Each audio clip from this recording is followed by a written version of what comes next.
आप देख रहे हैं इंडिया टाउन न्यूज, भारत की बात। रामलला के दर्शन करने के लिए कौशल्या माता की धरती पे जो मेरे साथ दुर्व्यवहार किया गया और जिस तरीके का सलूक किया गया, मैं आपके पास नहीं पहुंच सकती अगर मुझे भारतीय जनता पार्टी की सरकार का, मोदी जी की सरकार का संरक्षण वहां नहीं मिलता। आज की कांग्रेस राम जी की विरोधी कांग्रेस है, हिंदू की विरोधी कांग्रेस है। मैं एक बहुत ही सकारात्मक सोच के साथ यहाँ आया हूँ, ये कि वही सोई जो राम रचि राखा, जो राम ने सोचा है वो आपको करना है। मैं चाहूँ तो दिन भर यहाँ बैठ के एक लंबा सा भाषण दे सकता हूँ और बहुतों से अच्छा भी दे सकता हूँ और बहुत देर तक दे सकता हूँ, जिसका कोई मायने नहीं है। मायने तब होगा जब मैं कुछ करके दिखाऊं। नमस्कार, आप देख रहे हैं इंडिया टाउन न्यूज और मैं हूं आपके साथ कमर गौस। चलिए आज के नेशनल पॉलिटिक्स के सेगमेंट पे चलते हैं।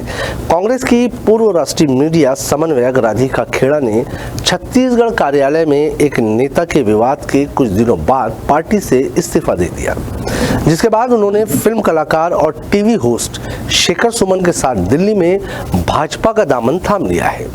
दरअसल मंगलवार को दिल्ली के पार्टी मुख्यालय में राधिका खेड़ा और फिल्म कलाकार शेखर सुमन ने बीजेपी ज्वाइन की। भाजपा नेता विनोद तावड़े ने दोनों को पार्टी की सदस्यता ग्रहण करवाई। बीजेपी ज्वाइन करने के बाद शेखर सुमन और राधिका खेड़ा ने नई दिल्ली में भाजपा के राष्ट्रीय अध्यक्ष जेपी नड्डा से मुलाकात की। पार्टी मुख्यालय में राधिका खेड़ा और शेखर सुमन का भाजपा में स्वागत करते हुए विनोद तावड़े ने कहा कि राधिका खेड़ा कांग्रेस की प्रखर प्रवक्ता के रूप में कार्यरत रही है। गत दिनों उनके साथ कांग्रेस पार्टी में जो व्यवहार हुआ उसकी जानकारी उन्होंने स्वयं दी है और उन्होंने खुलकर अपनी बात कही है। भाजपा में शामिल होने के बाद राधिका खेड़ा ने सबको जय श्री राम करते हुए कहा कि वो आज यहाँ मंच पर इसलिए बैठी है क्योंकि छत्तीसगढ़ में पीएम मोदी की गारंटी वाली सरकार है। खेड़ा ने कांग्रेस पार्टी के सनातन विरोधी रुख पर कड़ी टिप्पणी करते हुए कहा कि रामलला से आशीर्वाद लेने के लिए अपने परिवार के साथ राम मंदिर जाने और उनकी हिंदू एवं सनातनी मान्यताओं के कारण कांग्रेस द्वारा उनके साथ दुर्व्यवहार किया गया। तावड़े ने खेड़ा और सुमन का भाजपा में स्वागत करते हुए कहा कि उन्हें विश्वास है कि वे भारत को एक विकसित देश बनाने में मोदी के संकल्प को हासिल करने में योगदान देंगे। आज मैं अगर आपके समक्ष यहाँ बैठी हूँ तो वो सिर्फ इसीलिए क्योंकि छत्तीसगढ़ में मोदी जी की गारंटी की सरकार है, जिसके संरक्षण में मैं आज यहाँ पहुँच पाई।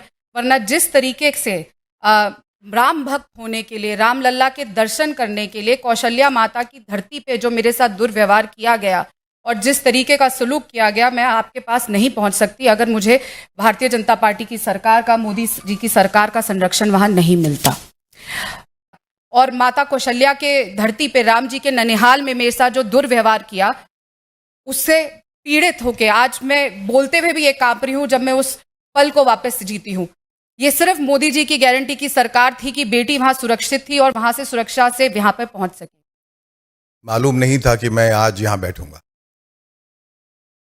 क्योंकि जिंदगी में बहुत कुछ जाने अनजाने होता है और कभी कभी आप अनभिज्ञ रहते हैं कि आपका मुस्तकबिल क्या है, और ऊपर से एक आमद होती है और फिर आप उस आदेश का पालन करते हैं।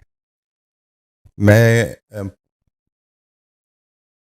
एक बहुत ही सकारात्मक सोच के साथ यहाँ आया हूँ और लफ्ज़ों का एक वक्त के बाद कोई मायने नहीं रहता, क्योंकि करने में, बोलने में फ़र्क होता है बहुत। तो अगर मैं चाहूँ तो दिन भर यहाँ बैठ के एक लंबा सा भाषण दे सकता हूँ और बहुतों से अच्छा भी दे सकता हूँ और बहुत देर तक दे सकता हूँ, जिसका कोई मायने नहीं। मायने तब होगा जब मैं कुछ करके दिखाऊं। वहीं राधिका खेड़ा ने कहा कि मैं परसों तक कांग्रेस में रही और न्याय मांगती रही, परंतु जो पार्टी अपनी बेटी को न्याय नहीं दे सकी, जिसने अपने जीवन के 22 साल पार्टी को दे दिए, उसे न्याय नहीं दे पाई, तो जनता भी देख रही है कि वो उन्हें क्या न्याय दे पाएंगे। साथ ही आपको बता दें कि राधिका खेड़ा ने कांग्रेस प्रमुख मल्लिकार्जुन खड़गे को लिखे अपने इस्तीफा में ये भी कहा था कि उन्हें अयोध्या में राम मंदिर की यात्रा के लिए पार्टी में विरोध का सामना करना पड़ रहा है, जिसके बाद कांग्रेस प्रवक्ता सुप्रिया श्रीनेत ने जवाब देते हुए कहा कि ये विचारधारा की लड़ाई है, हो सकता है आप नहीं लड़ पाई हो, पार्टी छोड़कर जाना है तो जाइए, लेकिन भगवान का नाम लेकर बदनाम मत कीजिए। आज के इस खास सेगमेंट में फिलहाल इतना ही। मुझे दीजिए इजाजत। नमस्कार।